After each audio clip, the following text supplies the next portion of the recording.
pessoal, tudo bem? Estamos iniciando direto da redação e te conto que está rolando as inscrições para os Jogos Abertos de Canastra aqui em Caxias do Sul. A Secretaria do Esporte e Lazer já está recebendo as inscrições para os Jogos Abertos de Canastra edição 2025.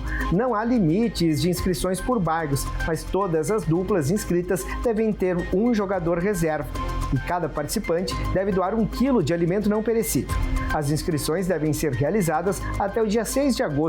As mesmas podem ser feitas pelo QR Code que aparece na tela. A competição inicia no dia 11 de agosto, com jogos nas segundas e quintas-feiras à noite. E o Centro de Cultura Ordovás está organizando uma festa junina. Vamos lá conferir essas informações. Nesse domingo, dia 13, balões, fogueiras e comidas típicas recebem a população para comemorar mais um pouco das festas juninas.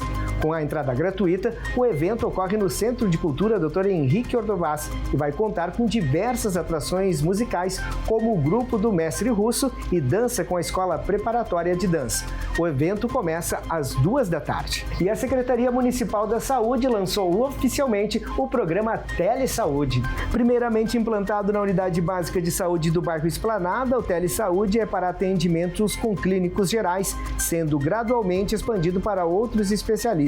Um investimento mais de R$2 milhões que vai reduzir as filas de consultas em Caxias do Sul, com expectativa de 30 mil consultas por mês. E eu vou ficando por aqui com o Direto. Você confere mais informações acessando as nossas redes sociais, @Câmara Caxias, ou também o nosso site, camaracaxias.rs.gov.br. Um abraço e até a próxima!